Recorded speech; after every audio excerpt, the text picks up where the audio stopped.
Yes, sir. It's Wednesday night, 9 p.m. prime time with your boys reporting eligible, man. Thank you, everybody, for tuning in and coming through. And please, while you come through and you're joining us, please hit that like button, hit that subscribe button. Also helps us get our viewerships and our, subscriptions up. We greatly and gladly appreciate it. Diz the Monster, what is going on already in the chat? Bro Talk, how are you, my friend? I'm good. I just All right. I was going to tweet this out, but I thought I'd use the video, the podcast out to all of you that, sent condolences and thoughts and prayers to me and my family. I just want to say thank you.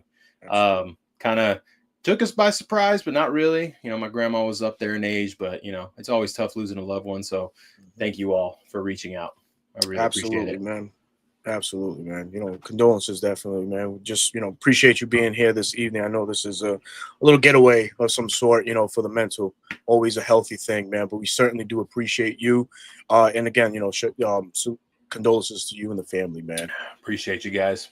Absolutely, man. Well, bro, we've been on air since February, and it's been us. It's been the duo. It's been live streaming. Superman and Batman, baby. Right. But this time around, man, it's pretty special, man, because we're getting ready to bring our very first guest, man, onto the show. And this man, we admire his work on Twitter.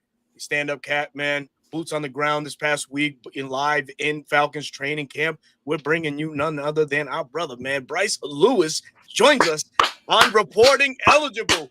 Welcome, my brother. Welcome as our very first guest, man. Welcome. Hey, man, glad to be here. Glad to be the first one, man. You know what I'm saying? It came a long way. It's great to be in the presence of you two, two legends in the community. So I'm glad to be here. Obviously, we have a superstar over here in Berto all over social media. Yep. First week of training camp. Yep. Front page. Man, my goodness, a superstar. Man, man, we're here. But the folks in the chat, man, are alive and lit. We definitely appreciate you, man. We got some heartfelt condolences going out to you again, Bro Talk.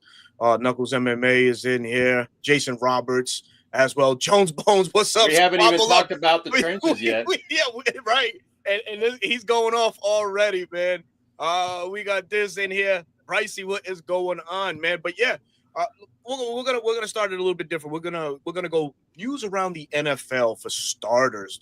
Very intriguing contract came out today. One young man that definitely felt his worth, and goddamn it, he got paid.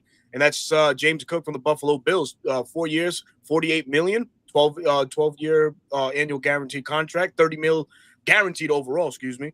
But James Cook finally gets his contract for, like I mentioned, ranking him 6. And that's probably a precursor of what we may be in store in the coming years with our very own Bijan Robinson. But we'll start with Brice and your thoughts right quick on the contract extension for James Cook.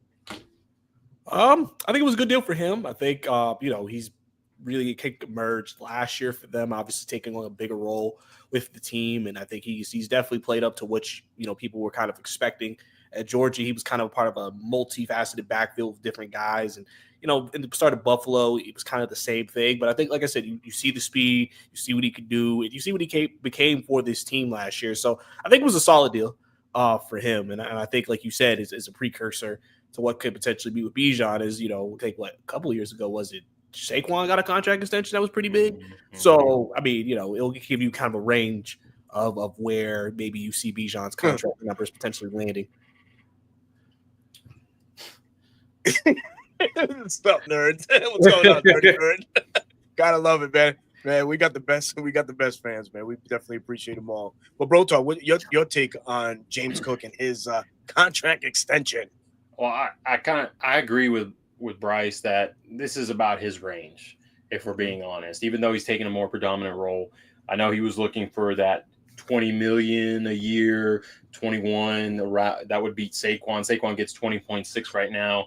And Kyron Williams' extension, $11 million per year, really hurt his negotiation. So if he's upset at anyone, he needs to be upset at Kyron Williams and his agent. But as far as Bijan's goes, it helps us because if James Cook had beaten out Saquon. Well, that only drives the price up even more because then we're going to be gunning to beat out the Detroit Lions, who are going to extend Jahmyr Gibbs as well. They beat us to the punch. That adds, that's even more on top because obviously Bijan thinks he's the best. We think that as well in the NFL, so we're going to want to pay him accordingly. So good that Cook didn't get, that record-breaking deal. Yeah. But then also we got to think about Jahmyr Gibbs also wanting that contract if he's on the same trajectory and doesn't have any type of fall off. Yeah, this is going to be a telling year. The first year without Ben Johnson as the coordinator, so we will see how his numbers reflect this year. How much will he be missing Ben Johnson and all his creativity? So a lot of things, a lot to go before we hit that Bijan extension, but. Right now is where we have to start paying attention because other running backs that swoon in and get paid that we don't think should be getting paid the amount of money that they do. And today James Cook, 4 years, $48 million, definitely deserves it. But we'll flip the page on this one, and we're gonna recap Lions and Falcons from this past Friday, guys. First preseason game of the year. Jitters, the excitement.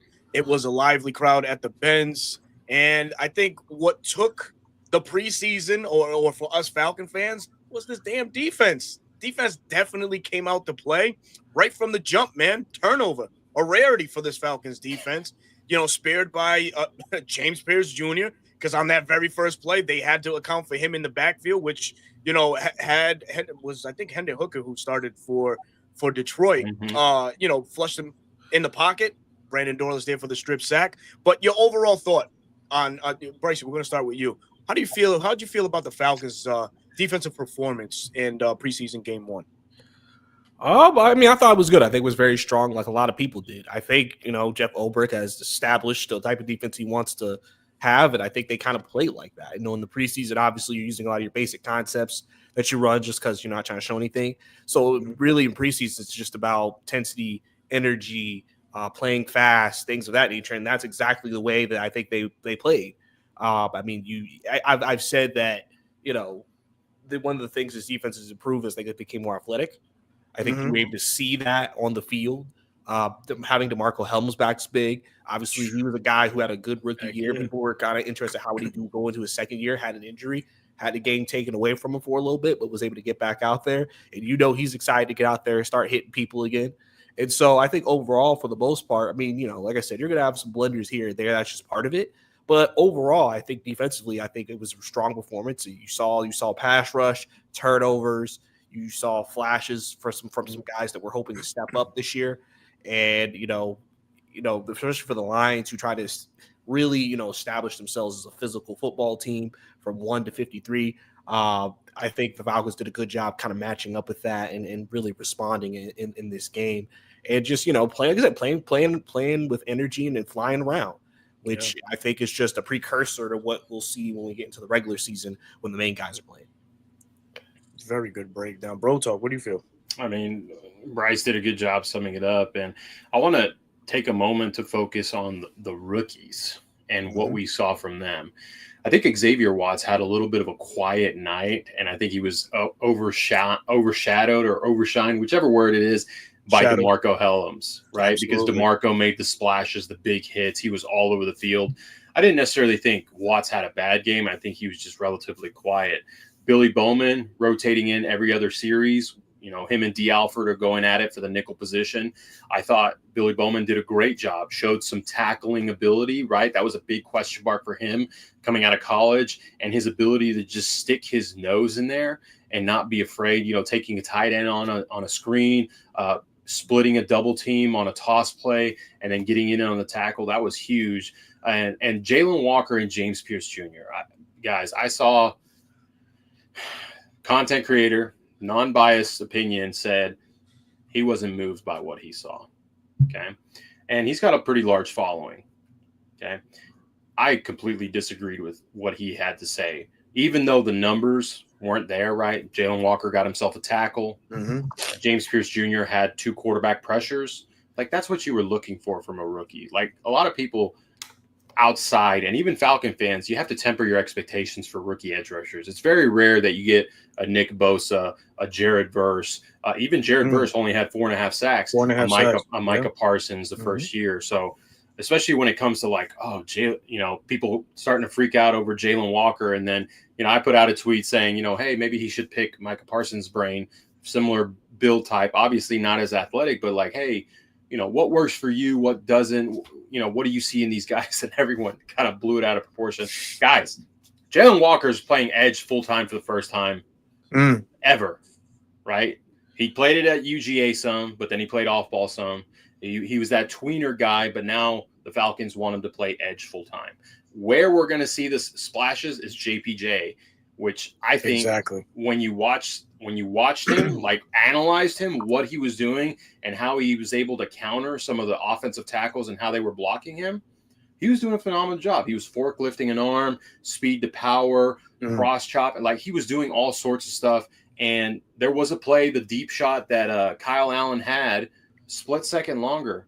James Pierce was there. I don't know if you guys remember the play. I do. He was right there. So those are all positives, right?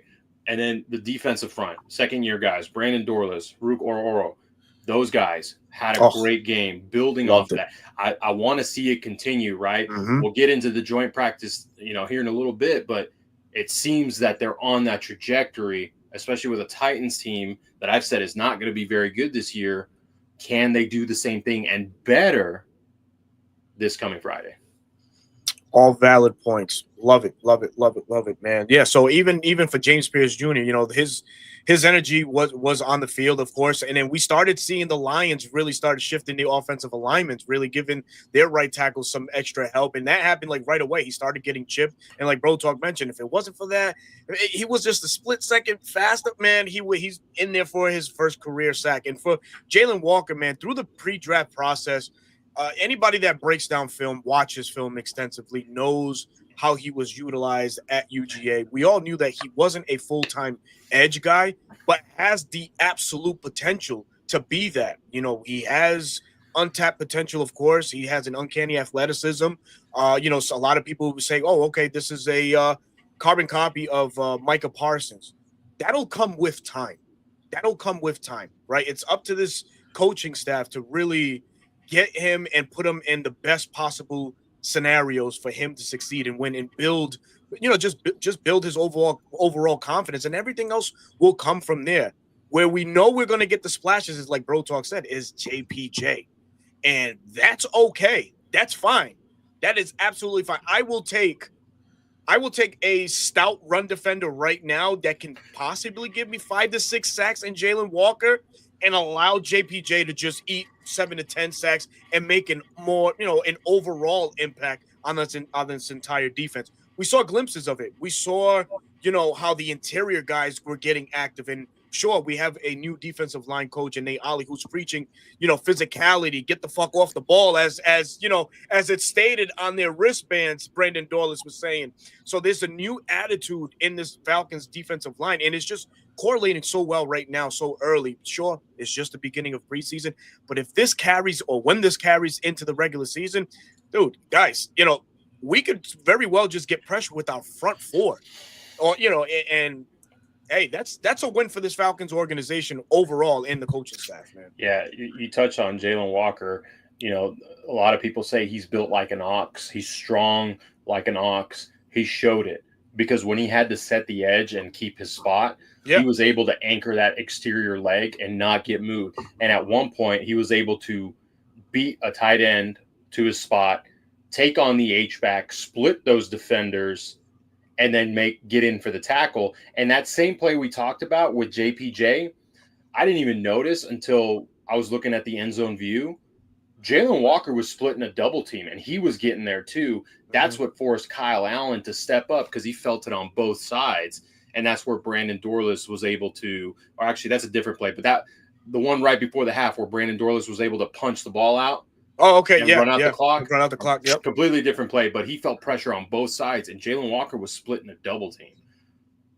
Imagine that. It's gonna come. It's gonna come. And I think they had a good game. It wasn't like a wow game, but it's what you wanted to see, and then they just need to keep building off of it. Yeah, the turnovers in the red zone. When's the last time Atlanta, even had, something like that bounce their way, right? It's been a while. So it's great times right now. I think back maybe 2 years ago, Jesse Bates took one back to the house against the Aints, right? Rare red zone turnovers by the offense created by the defense. But yeah, any other guys really stood out to you all in this game? We spoke about Brandon Dorlus, but Zach Harrison has been a guy that we've all been waiting for. He was in on a couple plays. I think he was a split second too late on a would-be sack as well.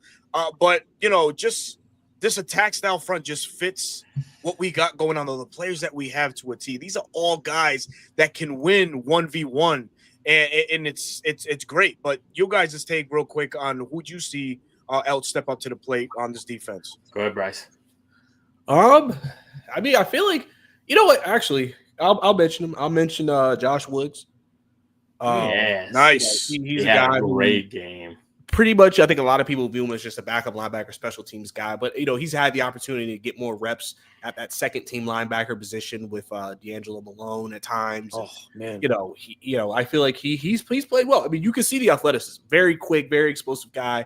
And I think sometimes it's just getting the opportunity to get those reps and be put in that role. And I think if you're the Falcons, I know linebacker depth is a bit of a question right now with some injuries that we have, but he's a guy that so far from what you've seen, I think there's confidence there in what you're seeing that, okay, so far he looks good. He looks like he can hold up. Looks like there's been improvement just in general as a linebacker. Maybe what Jeff Ulbricht's trying to do is fitting better for him as a linebacker, especially because he wants more of an attack style defense in general. And with the way Josh is, I think he could really go after it and make some plays. And that's why I think he was the leading tackler on defense in the preseason. 6 tackles, I think. Yeah, so, Josh Woods. So, you could see it. Even in camp, you could see it at times with him. So I think that he's a guy that I think has really done a great job of stepping up when the opportunity is called for it and really giving himself and the coaching staff confidence that, hey, this is a guy that, he could be the backup to whoever they want to put him behind in the depth chart, whether that's Divine Diablo or Caden Ellis, and kind of let him go to work. And obviously he already has value on special teams. So a guy who can kind of do it all a little bit. Josh Woods reminds me of a linebacker we had similar in stature, Robert James from back in the day. He was a special teams guy who got some spot starts and did pretty well. That's what Josh Woods reminds me of. But I like to bring up the guy that you mentioned and played alongside him is D'Angelo Malone. I think I've talked to him enough about him on the show. I just love the fact that we're taking this super athletic young man who's transitioning from edge to off-ball linebacker or inside linebacker and is relishing in his opportunity. I think he had a pretty good game in this preseason. He would have had a sack, but it got negated for roughing the passer call. But he would have had a sack in this game too. He was around the ball constantly. I mean, a lot of us know he's going to make the roster, specifically as the special teams maven. But this is a gentleman that's taking the opportunities that we have on hand with JD Burton being out. We don't know how long he's going to be out. Of course, PUP for Troy Anderson. There's some voids, and can he step up? And I think he played pretty well to gain some confidence in this coaching staff. I've got a couple players. Let's hear it. Bones beat me to it. Natron Brooks had himself a great day. He's a couple PBUs. Did get beat. Preseason darling. Did have a couple plays where he did get beat, but that's okay. He can't win them all. Nope. But overall he was playing sticky. His coverage was real sticky. The PBUs. It's unfortunate he got hurt because I think he would have provided some really good depth. TQ Graham. Wow, man, that TFL was beautiful. Also recovering the fumble, getting pressure up the middle. Hopefully he makes a speedy recovery. It's just, man, TQ just cannot stay healthy. Can't, man. And the last one, we talked about him, seeing how he's been having a great camp, and you saw it translate to the field. Khalid Kareem. He was in on a sack. Yes. He got credited with the full sack is what I saw. Yep. And so I think all three of those guys, if TQ can get healthy, I think all those three of those guys could make the rosters and be some really good depth rotational pieces if they got their number called for whatever reason. I think they would contribute, and we wouldn't miss a beat a whole lot. Yeah. So who steps up to the plate with TQ's absence for now? Has to be LaCale London. He played okay, you know, Hey, in run sets. He pushed out. The guy that you like, Simeon Barrow, could also take advantage of that. Absolutely. Oh, good stuff, guys. Good stuff. Well, we got to go back into the chat. We got Uncle Steve in the house. Uncle Steve's Lounge, man. Please go and follow Uncle Steve's Lounge on YouTube. Fantastic. Listen, man, I was reading that comment and it was real nice till I got to the very end. This part is more for Brice. Uncle Steve needs a weekly update on Felipe Franks' impact on the team. I'll leave the floor to you, my friend. What did you see from Felipe? We have a concerned fan here. I mean, he out He's there. He's a Felipe freak. This is a Felipe freak right here. This man has a shrine of Felipe Franks. Don't get it twisted. Out there, you know, he's doing he put the pads stuff. On. You know, I mean, he does. You know, he's just being a good body. He's a good. Not really much to report from the Felipe Franks train. I mean, I honestly, you know, I feel like they just have him working primarily special team stuff and things of that nature. Because I don't even remember seeing him really a lot of drills. Like, I think he's done a couple of like regular pass catching drills and things like that, but I don't think anything crazy. So that's all I really got on Felipe. I mean, he's there. You know, if he makes the team, it's for special teams. That's it. Yeah. So, because I think that tight end room. I mean, I feel like there's another third tight end in front of him. So, I mean, we'll see. I don't know. There's sometimes, you know, we have these weird infatuations with players, or an organization really likes a guy, and maybe for Felipe they feel like, you know what, so much value in special teams. Let's just keep him around. There's your update, Unc. There is life still in the lungs of, or air in the lungs of, Felipe Franks. Now, switching dials. Notes from scrimmage. Now, you were there for the first one, Brice. So we're going to rely on your expertise to really fill us in, and we'll dive into today's action as well. But day one sounded like, and it looked like, from all the clips seen on X, Falcons, it was belt to asses the first day. And the Falcons really got, you know, the best of Tennessee. But you were there front and center. You got to see. What can you tell us about this Falcons team from yesterday's performance and the first day of joint practices? Yeah, I mean, for the most part, I think the Falcons won the day. I think that they came out and played, I think, how both sides of the ball wanted to play. You, Berto, talked about this a little bit yesterday. But, I mean, for the most part, offensively, Penix, you know, was really solid. Outside of still missing just a couple of things short, couple of small throws, things like that. Really, his bread and butter was intermediate to deep. Big play to Casey Washington over the top. Fighting Drake London a lot because obviously they have a great chemistry already, which I've observed through camp. So especially watch out for Drake London on slant routes. That is play because there was that word slant and a receiver. Whoa, not like that. Come on, man. He can run. All right. Okay, all right. yeah, he's got more of a route. Okay. We're the home team here. No, I guess because there was a play where if this was in game, he probably would have had a big game where he was just open on the slant. And I think somebody even mentioned it today. They say, yeah, Drake London on the slant is kind of dangerous because, like, it's just, you know, it's one because I forgot who said it, but he's right about this. They said they've been using Bijan as like a decoy where I think they'll move him. He'll be in the middle of the defense, obviously. Mm-hmm. They'll send him out. Linebacker move, middle of the field wide open. You send Drake London. Exactly. Yep. And so that's been a bit of bread and butter for them. Because I mean, for the most part, the throws I see with Penix and London is more obviously fade routes, where he can use his size, slants, or just, you know, curl routes, just because, you know, London's really good at just, you know, finding the spot in the zone or whatever the defense is doing. Big body, boom, catch it, first down. So I mean, because he looked like one of the most impressive receivers all camp, and he's been that. And I'm expecting a really big year from him, especially with what I'm, like I said, seeing between him and Penix. So from that perspective, he's been good. Like I said, Casey Washington's been stepping up a big time. I was saying this to Berto yesterday. I said, listen, I don't know what's happening to Darnell Mooney. Penix finally gave an update today. Yeah. He's saying he expects to have him back by week 1. Raheem saying, he's going to be back. I don't know. If everybody's like, is there something? This is injury worse than expected. But, I mean, Casey Washington is very much deserved if Darnell did not play week 1 to probably be the X receiver start week 1. Just because who else you can put there? I haven't seen Cordell Hodge there. So, and Casey and Penix's chemistry goes back to last year. It sure does. Remember, that was the one receiver that Penix was very comfortable with was Casey Washington. Yep. So it makes sense that, he gets into that role and now him and Penix are doing good things together. Fast guy. He's been able to get open, especially on like a curl, like it's like a corner route. For some reason, corner routes are the routes where you're going towards the sideline where he gets open in whatever the zone of the defense and makes a big play. And so I think, he's very much deserved. And really the wide receiver room in general, that talk about it. Receiver is like everybody's has had a good day. I mean, listen, Dylan Drummond had like what 6-8 catches in the last game, 8 targets, 8 catches, 63 yards. He was Easton Stick's go-to guy. 8 Friday night. David Stills is the name I kept hearing throughout camp as well. Someone that I feel like Kirk has shown comfortability with as well. Nick Nash also, right? I know some people are asking for Nick Nash updates. And the thing is, I don't even think Nick Nash has had a bad camp.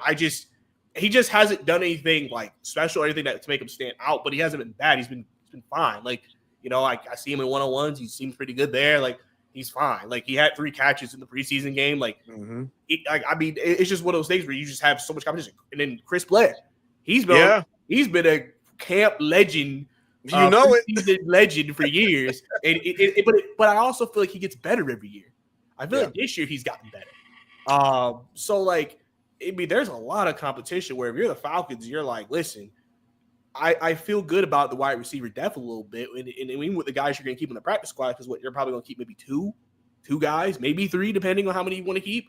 And so, I mean, with Casey kind of making his case, and the fact that we believe Agnew will be on the roster just because of special teams, I mean, that would probably be your 6 guys with Ray, Drake, Mooney, and Cordell Hodge. And then you just got to figure out, okay, which out of the 3, Blair, Nash, and Steele, you're keeping. And I haven't even talked about DJ Shark, which he hasn't even been bad. It's just, he's just, I mean, he like, I remember one-on-ones, he completely burned the crap out of a Tennessee defender off the line, just a straight go route, burned him, boom, touchdown. Like, it's one of that's those. good to hear. That's good to hear because from the clips from today, his route running ability was ass, bro. I was like, what was that?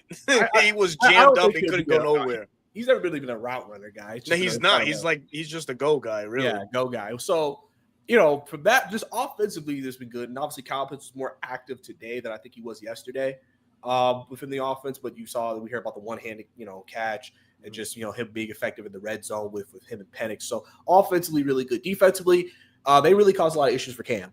There was a lot. It wasn't. I said this. Somebody asked about the pass rush. It wasn't that they were sacking him, because obviously Cam's more of a mobile guy. It was just he didn't really have a lot of people to go to. The secondary really played well yesterday. Like, he was holding the ball. He was like, I ain't got nothing. Check down. Got to run. Like the biggest pass play, in my opinion, that the first team versus when they did good on good was literally like a crossing route to Ridley over the middle, and that was on Mike Hughes. I mean, and that's like a crossing route, so it's like, if you ain't got running away from him. Yeah, it's just running away, exactly. Yeah, so like for the most part, they really did a good job on the secondary. I guess they were able to get some pressure. Like I said, there was one sack that happened on Ward. I couldn't see who did it, but I saw Dorles's name flash in front of him. I don't know if he would get credit. He was just there. Pocket was collapsing.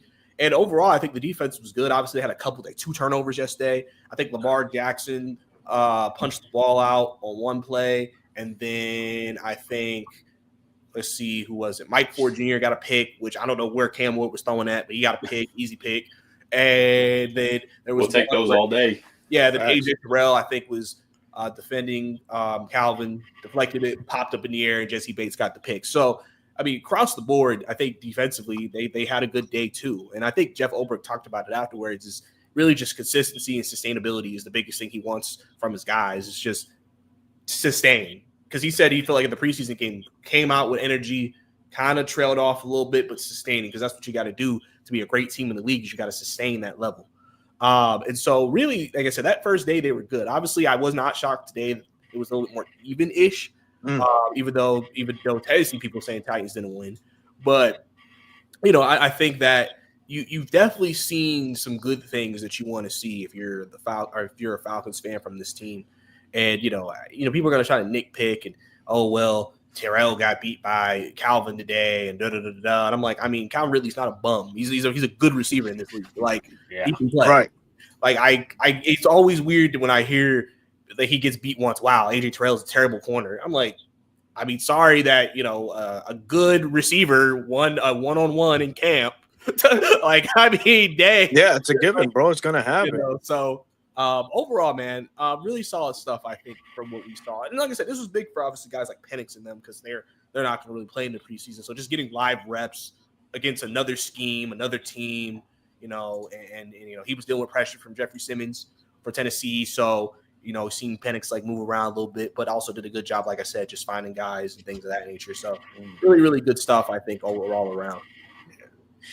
Can you touch on the Falcons' run defense? I follow Teron Davenport, who is a beat writer for the Tennessee Titans, and he was there, like you, and he reported how difficult it was for this Titans team to run on the Falcons laterally, more so than anything. Obviously, it's due to the speed that the Falcons have on their defense now. But what do you see from this Falcons' run defense while you were there? No, it was solid. I felt like out of the two phases of offense, passing and running, first day, I felt like they had a little bit more success running the football, but it wasn't like they're busting off long runs, Laterally, the lateral thing is a good point to point out because I think that's where I think the strength of the defense could be when it comes to that. And I really think on both sides, when you try to go outside, it was a bit of an issue. Just because I think both teams have, some athletic defenders on their team. So, but for the Falcons' sake, I think that, for what they have, Divine Diablo has been a name that people have mentioned has really, really played well. Athletic guy, is all over the field. He's really ingratiated himself with his teammates. He is a guy who I think allows them to probably do a little bit more with just the fact you can trust him. Because last year in that role was Nate Landman. And his limitations. And, he has a defensive coordinator, and obviously, Jimmy Lake, whatever. But, you understand his limitations. James and so, Bond. with Divine, you can do a lot more just because of what he can do. And obviously, Jeff loves his converted safeties. He's a converted safety. So I think that, the strength of this D line and the strength of this linebacking core is that they're athleticism. Very athletic front, very quick front, which is why they want to attack, which is why they want to go. Because that's their strength. They're not we're big, beefy, we'll play a slow smash mouth game with you. And we'll see how they do against more of a smash mouth team. This isn't the Titans with Derrick Henry. So, right. We'll see how they do against that. But in terms of just perimeter, out on the edges, lateral, things of that nature, I think they've really shown the improvements they've made there, which is going to be important when you're facing maybe guys like a Cam Ward. Because, he's a guy who can go when he gets in the open field. And if you're able to contain because you have the guys and the horses that can keep up with him, that will also just help the defense overall. So I think run defense was good, and I think they did a good job of just playing discipline, which I think Jeff's really tried to instill into the team. Good tidbits. I love it, man. Bro Talk, anything you want to add? I'm just eager what you saw in the Battle of the Trenches. They have one of the best defensive tackles in the league in Jeffrey Simmons. We got to see a small clip on X today of them going at it. How much trouble was he giving, and were our guys able to, hold up? Not every single rep, right? Because he's going to win some. Yeah, that's a given. He's been an All-Pro guy. But how did they hold up, and how did they adjust? Because I think Jeffrey Simmons is really the only guy they have besides maybe Tavondre Sweat, and he's not known to be a pass rushing guy. Mm-hmm. How did the ones hold up against him? Honestly, I think they did pretty well. I think Simmons got through, or if there was pressure on Penix, it was Simmons getting close. So you would see Penix move. But when I think about it, I feel like Penix, for the most part, especially with some of the plays he made, he had time to get it to guys. And that's why he was able to get the big play to Casey Washington and to Drake and to other guys because of the fact that he had the time. I feel like for the most part through joint practices, I don't think Penix threw a pick. So, he wasn't under like the most consistent of duress. I think it was just one of those things where I think the offensive line, like I said, did pretty well against what the Titans brought to them. Mm-hmm. And I think that they did a pretty good job of just, making sure that people really didn't get to the quarterback. Because I don't really remember any plays or any Falcons plays really getting stopped because of a would-be sack. Gotcha. Like I said, there was one where Simmons kind of wrecked it, and I remember Penix had to roll out immediately, run outside, and everything like that. But, outside of that, I think he did the offensive line did a pretty good job with what the Titans were kind of throwing at him. Gotcha. That's awesome to hear because we know what we have at guard, but we have a new center in Ryan Nuzeel. So I was interested to hear a little bit more with him starting now. Him going 1v1 versus Simmons, who's an All-Pro tackle. From what I saw, from what I've read and stuff like that, he held up pretty good against Simmons in certain spots and stuff. So overall, I'm excited. I'm excited for that. Like Bro Talk said too, it's Jeffrey Simmons really. And T'Vondre Sweat, really. So there's really not that much of a challenge per se, but at the end of the day, it is Simmons, and he just gives everybody fits, and that's fine. I have another question. Sure. From what I saw, Michael Penix had a really sharp day one, right? You touched on the little short throws that maybe he struggled on. He's still trying to iron out, get that little touch on the ball. But day two, I saw that he struggled a little bit more. Can you tell us what maybe you saw the Titans were doing that maybe would have caused him to struggle a little bit more? Obviously, you want these reps so you can learn and adjust, and that way when you're in the game, you can make the throws and get the completions. But why do you think he struggled a little bit more today? The thing is, when you looked at the reports and I saw the sayings, it wasn't like it was like he was under a ton of pressure and he missed. I think he just missed some throws, which has happened a couple of times through camp, where he'll just miss a throw. I've always said the thing when you have a quarterback, a big arm quarterback, especially like a guy like Penix, and this is something I think Josh Allen had to work on early in his career, is that it's like they're more comfortable just saying, oh, there's all this space. There he goes. Let me throw it down there so we can get it. It's a little different when like everything's closer. Because like you notice a lot of his issues, especially came like in the red zone drills when they were red zoning, because it's just a much more tighter space. There's not as much field. You don't want to overthrow. So I think Penix right now is kind of going through the process of just trying to fill out these throws and say, okay, how much do I need on this? How high do I? Because like obviously, you're hearing that he may have overthrew Pitts on one, and he threw it high. So obviously he's trying to like, okay, how high should I get this ball up here for Pitts without the defender maybe being able to make a play? And I think that's something that he's working on. I think with the short passes too. I think again it's just because short passes isn't about how fast you can get it there. It's about like, okay, precision, anticipation, and accuracy. Usually that's what you do. And so, because like Penix has never been known as like I'm gonna pick you apart, accurate, boom, boom, boom, boom, boom guy. He is all right, one good chunk play here, and then maybe one big play over the top. Because that's just where his strength is, which is a little different from Kirk, where really he's better in the short to intermediate, and then deep is like questionable because of arm strength, how healthy was his Achilles, things like that. So I think Penix, I know that's been a consistent issue for him, even in college. I don't know if that's sometimes maybe more of a fundamental. I don't know if that's like him just maybe overthinking it. I think Zach Robinson, like I said, made that comment earlier in camp about just Penix just filling out throws. I think, because I think he seems like a guy to me who's more of a gamer too. He just seems like maybe more of an in-game guy. He'll maybe make those throws than maybe like in the practice. Because at least in those situations, you can be like, all right, I can assess what happened, how I threw that ball. How can I do it differently next time? Because I think he communicates with Pitts. I think he communicates with Drake. I think he communicates with all those guys and asks those questions about like, okay, like where do you want this in that situation? Just so that way there's understanding. Because like it's like remember the clip when he first started, he played with Drake. He threw that fade to Drake or up jump ball to Drake. And he was just like, all right, you wanted me, I went a little higher. He was like, yeah, but I'm glad you threw it. Like stuff like that. So it's one of those things where that's just something he has to grow in. Like I said, Josh Allen was not an accurate quarterback at first. And he eventually became an accurate quarterback. I mean, Lamar, That's a good point. is him as a thrower, and even to this day, some people think he's still not the greatest thrower in the world. But Right. there's not a lot of, like I said, perfect quarterbacks where they're just like every throw is elite from every angle and every part of the field. It may be ideal that Penix is better right now with intermediate to deep throws right now because they are trying to open the offense up more. Because we've seen a lot of bombs connecting, but at the same time, you'll sometimes see the occasional overthrow. I know it's funny you bring up Josh Allen, and I don't want to make comparisons yet until we see a full season, but someone else that entered the league was a big play, intermediate play guy, Patrick Mahomes. And then the offense style started dialing back where it's like, okay, now we can pick you apart. We can throw the short game. We can also throw the bombs.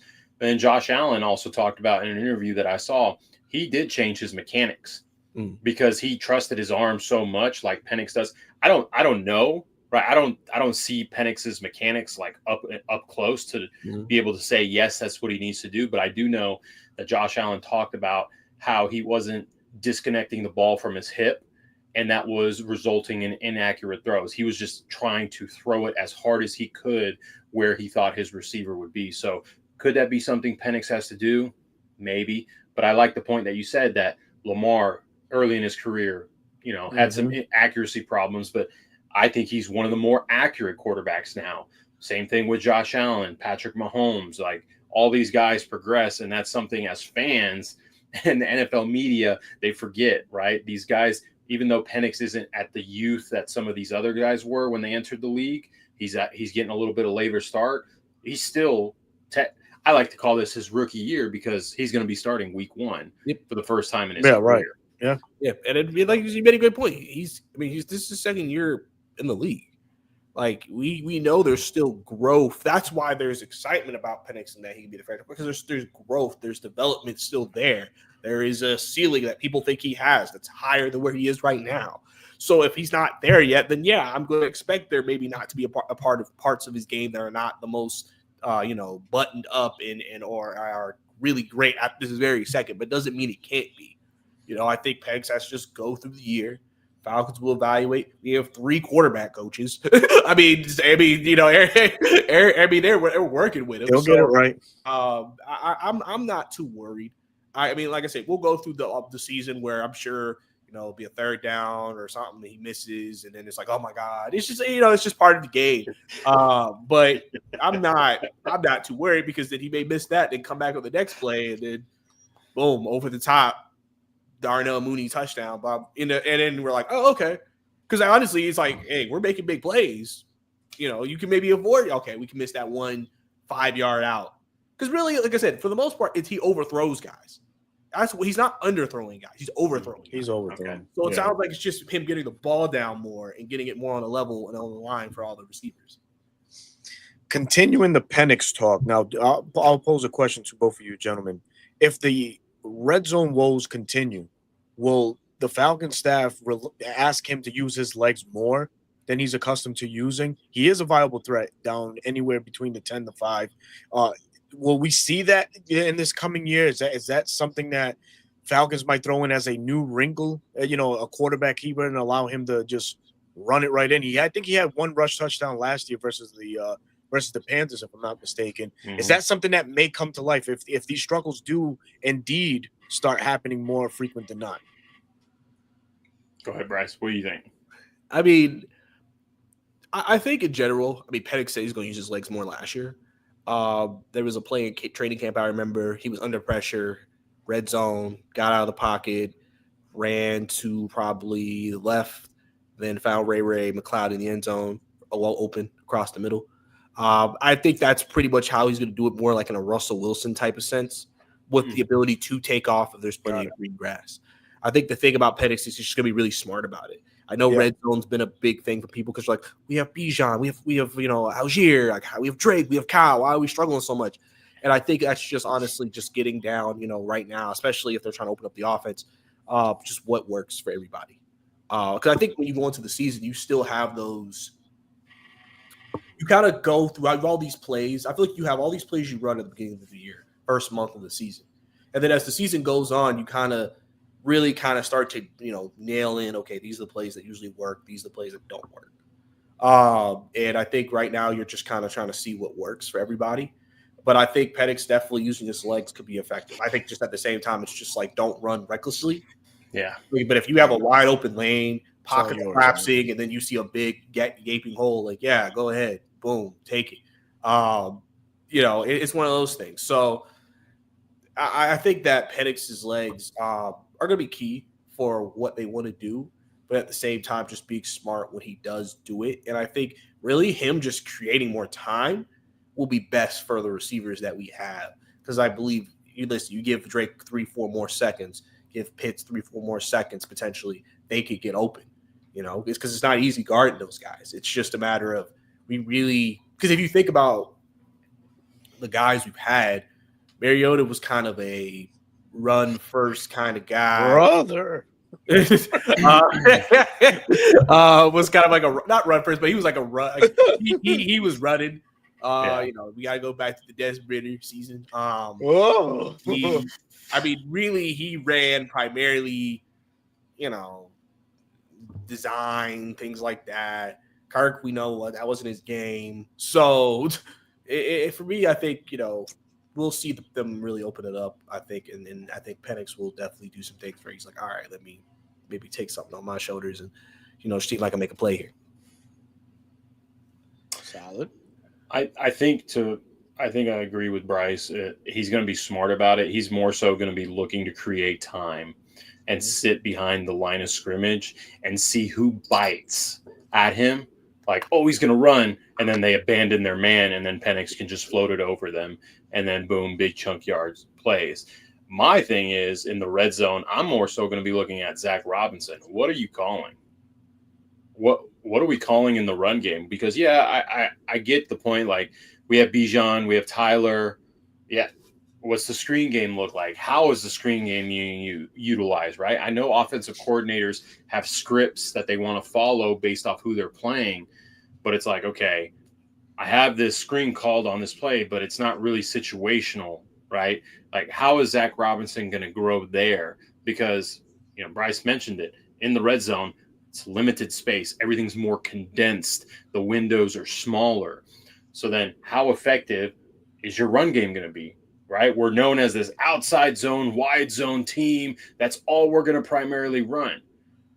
You have to evolve, right? You can't be predictable, because at times last year we were predictable, right? People learn the formations, right? We see the famous clip of Clay Matthews calling out the play and Cam going, watch this, because he knew it was going to work. But people were probably doing that all season. If you put on a mic, hey, they're in this formation, they just sent this motion, this is the play, right? So he needs to expand the run game, and that's by going to Dwayne Ledford, the run game coordinator, and say, I know you love outside zone, but we need to start mixing it up a little bit, because then you can mix up so many other things, play action from it, right? Yeah. It's not just a bootleg, right? It's a quick handoff fake because, oh no, here comes power or duo. But then, nope, I pull the ball out and, there's Drake on a slant, right? There he is coming across the middle. So that's where I'm going to be looking at. Do I want Penix to use his legs? No, I don't want my QB running out. He's not built like Josh Allen. He's not as fast as Lamar. I just want him to be smart, which I think he is a very smart individual, and he'll keep himself safe.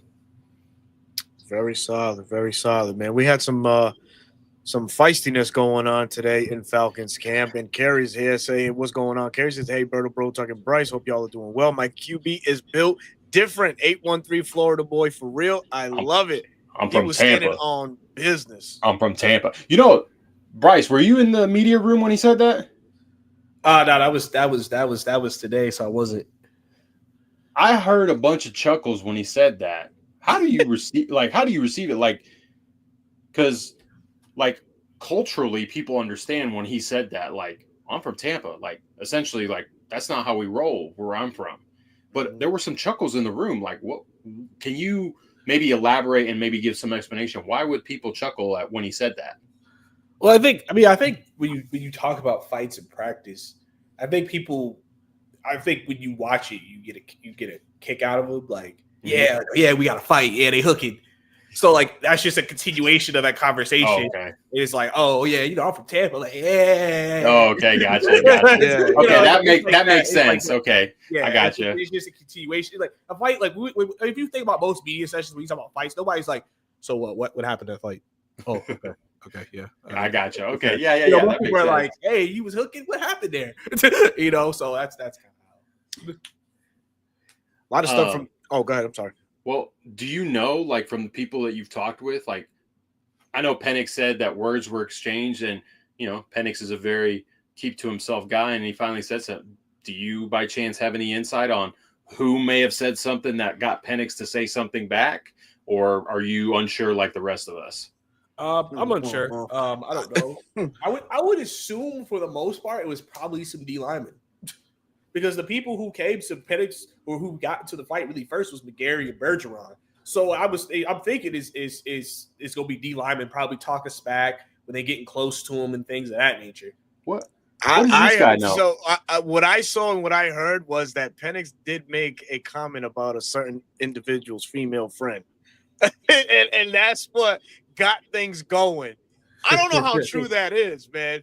But Penix coming out of left field with some slander talk or whatnot, that's what got it going. I don't know how true it is, but if that's what it is, oh, shit. It's like your friend that's always like quiet, kind of in the corner, keeps to himself, and then he finally snaps. It's like, yeah, he said what? What? Sometimes you gotta bark a little bit, man. I mean, it's funny because we're focused on that, but the person who's been barking the most on Tennessee's been Calvin Ridley the whole 2 days. He barked yesterday. He barked today. He was barking on Instagram. He's like, so emotional. Still got some hard feelings. Yeah, he took the matchup with AJ Terrell personal. Like I'm like, is there something that I don't know about? Bro, he's got to realize this Falcon organization, man, were world class in his situation. They tried to help him out. They, in any way possible, man. So really, Calvin should not be as emotional. He should be more grateful than anything.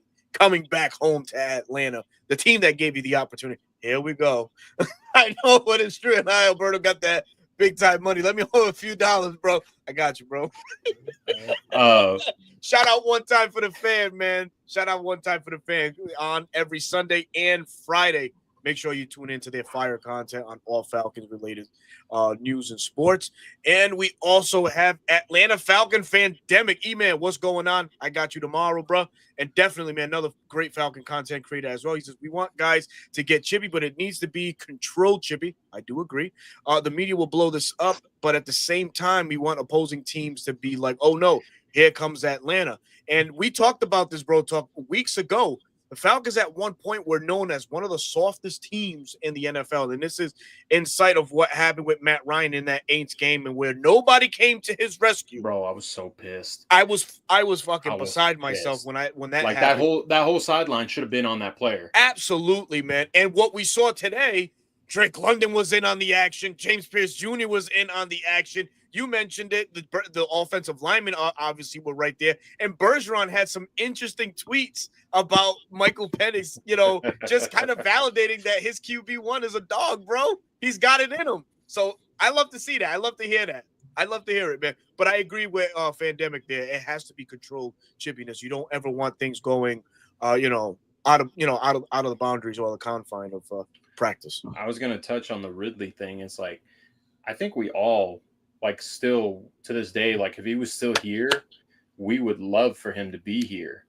It was more of a reset for him, right? Mm-hmm. The report of his house getting broken into and him, being mentally affected by that, like anyone else would be mentally affected by that. And, the suspension, which was BS in my opinion, but he was still suspended for the year. It's like, okay, Calvin, you need a fresh start. We're doing this, yes, for us, but also for you, so you can get your footing in a new city. And you know what? That year in Jacksonville got him a huge payday in Tennessee. Sure did. Like, that helped propel him that way. Could he have done that in Atlanta? Maybe. We don't know that. But what we do know is that year in Jacksonville with Trevor Lawrence got him that payday. Now he's in Tennessee. So I'm a little confused on why he was. I get emotion. I get emotion because, I played sports. You guys, I'm sure, have played sports as well. Yep. You get emotional in the game, but it's like, man, it's like had some vendetta against Atlanta. It's like, brother, Calvin, we love you, man. We wish you nothing but the best. That's it, man. That's it. Oh, brother.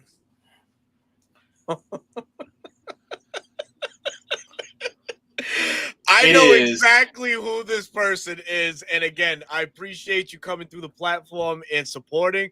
I also appreciate you supporting the NFC South Roundtable. This is none other than Mr. Tom Brady himself. This is a Kobe Cochran fan here, man. But shout out and salute to you, my brother.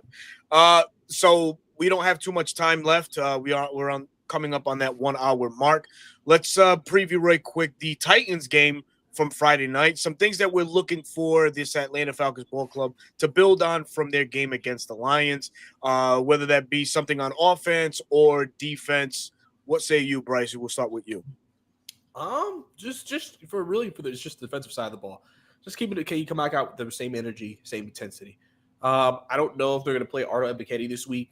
If they don't, I would expect them to see Braylon Trice, which I think he got his first sack of camp recently this week. Trice did? I remember seeing somebody say, really, he got a sack in camp. I just don't remember when. And then I remember seeing one rep he had in. It was like I was watching the offensive lineman blocking in front of me, and then in the background, I think Trice was doing a rep, and he actually had a pretty good rep against the Tennessee offensive line. So hopefully see him. I know they said they didn't play him last week just to make sure he gets through the preseason. Yeah. But I think I'll be interested to see how the D-line, because this D-line has so much rotation, so much talent. Like I think sometimes we get so enamored with the rookies that we don't realize. You do realize Arnold Ebiketie might be the highest sack total guy we have. Like Arnold Ebiketie's not a scrub. Like Leonard Floyd's gonna get him some too. Like they have plenty of bodies to rotate at that pass rush. I literally, you say those two, James Pierce, Jalen, and then Braylon. It's 5. And then you're not even talking about guys when they said Caden Ellis. That could be 6. So in the interior. So just seeing how the defensive line comes back, responds against Tennessee, and just see could they have another really good showing.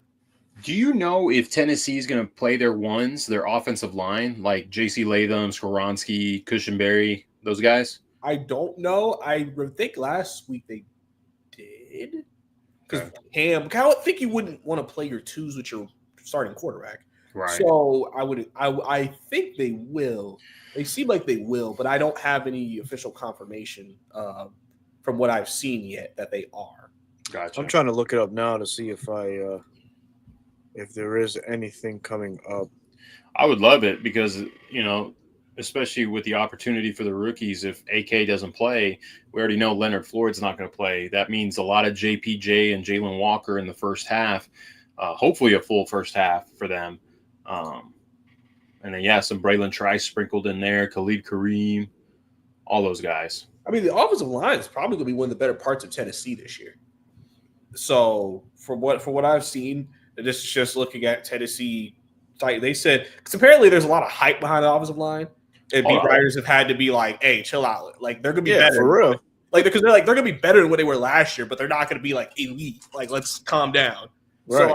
So, like I said, in the first day of joints, it wasn't like he was getting like sacked up. It was just couldn't find nobody. So it'll be interesting to kind of see if they do, because I think that would be an interesting.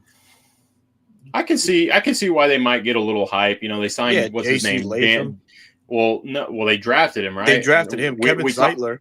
Well, they signed Kevin Zeitler, who's also 50 years old playing guard, and then Dan Moore Jr. was that from the Niners or the Steelers? Steelers. And he got over. Remember, this was the offseason where free agency, everyone overspent on guys that really shouldn't gotten the money they did. Yeah. And I think that's where they did that because, man, if you look at that receiving core, it's just Calvin. No love for Van Jefferson. Former Falcon. Shout out. Arthur Smith prodigy. Yeah. Tyler Lockett's there. But, Tyler Lockett's a show. What do we say about Tennessee, right? Andre Johnson wore a Titan uniform. Julio Jones wore a Titan uniform. Randy Moss wore a Titan uniform. I'm not saying Tyler Lockett's at their level, but this is where the washed receivers go. That's right. And that's Sir Tyler Lockett, sir. You are WASHED. So Washed. I do have something. So Jim Watt, who covers the Titans, said that earlier this preseason, Callahan said Cam Ward and the starters will play in every preseason game for a series or two. So yeah, they'll probably be out there for a series or two Friday. I love Hell it. yeah. I love Peter it. Skoronski versus Brandon Dorless, Rick Oro. I'll sign up for that. And don't forget, you may see a Kirk Cousins appearance. Oh, Don't forget Raheem. Gotta drive up that trade value, baby. Yeah, drive up that trade value. brother. I think they wrapped up QB3. They said Easton Stick. Easton Hit it with Stick, the stick. hey. Let it hit. So Man, 15 to 18 for 143. Who you kidding? That man was dropping dimes. A passer rating of 119 Friday night. He was cooking. But for me, I just would like to see, again, more of the rookies, JPJ, Jalen Walker, Billy Bowman and D. Alford, which that battle is heating up. D. Alford had a pick today. And we didn't hear too much from Billy Bowman's camp to see what he was what was going on with him. Of course, the DeMarco Helms and Xavier Watts flopping at the safety spot. Who's going to get the best of who? By some accounts, Xavier Watts looks like the starter, but these guys are breathing down his neck, and that's DeMarco Helms and possibly Jordan Fuller, which I know Bro Talk had mentioned in the past. Jordan Fuller is probably just a camp body for right now. I don't think he may not make the roster. That contract's not guaranteed. It's not guaranteed. That's what makes me wonder if he makes this roster, especially as strong a camp as DeMarco's having. You have Xavier Watts. Could you have Jordan Fuller for depth? I don't know who else. How many safeties would we carry last year? Did we carry 3 or 4? Three. I think 3. yeah, because they never IR DeMarco. Right. So they carry 3. So they carry 3. So Yep. really, you're carrying. So and then Bowman is still listed as a safety, right? I think Is he's listed as a nickelback. I thought he was at nickel too. Yeah. Well, the depth chart, he's at nickelback. Okay. Because All I right, think so- from what I saw on the roster is he's still his position is listed as safety, but he's on the nickel depth chart portion. So that's where it gets technical. What the hell did you do now? Someone tweeted out 28-3, so I Yeah. put out the reach where he was short at the Super Bowl. Oh, the Kevin Dyson one? Mhm. Oh my God. Hey man, That breaks Hey, the hearts, bro. talk about ripping the heart out, right? You were That's 1 right. yard away. You sure? Yeah. Hey man, Yeah. you guys ever seen that meme where the dog's smiling and there's one barking in his face? Yeah. Yeah, it was like where the rage bait works. That's how I got you, Titan fans. I got you. Go. There you go. Jeez, this guy's brutal. But some other things from this Friday's matchup that I'm looking forward to is the interior of the Falcons' offensive line. Guys like Kyle Hinton, Jovan Gwynn, can they stick around on this Falcons roster? And they're going to be going up against Jeffrey Simmons and company, so that's a good battle. Michael Gonzalez, who was a Louisville product, was waived this past week, so there's an opportunity there at that depth. Bro talk. Did you see Joshua Gray's running at left guard with the second team? No. Yes, he's getting reps at the second team. Oregon State.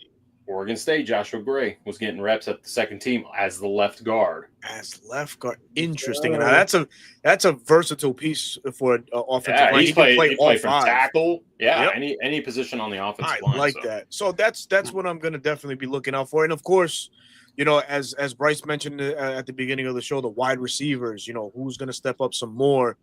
David Sills is a guy that we've been hearing a lot of. Can Nick Nash make a little bit more noise? We did see some of them with Emory Jones in the fourth quarter, but we didn't get to see the full arsenal because the game was called. So can that translate into this game? I'm really pushing for him. And again, I'm going to stick to my guy right now, and that's D'Angelo Malone. What more can he do to separate himself in terms of, etching some playing time on this Falcons defense? Bro, you've got everybody tighten your ass up. Hey man, you know me. I'm ready for the smoke for anyone that wants it. Oh shit, man! Talk bad about my Falcons. All right, here we go. I got time. These people, man, they got no filter, bro. It's crazy. It's crazy. Well, bro, talk, man. What do you want to add on before we close out, brother?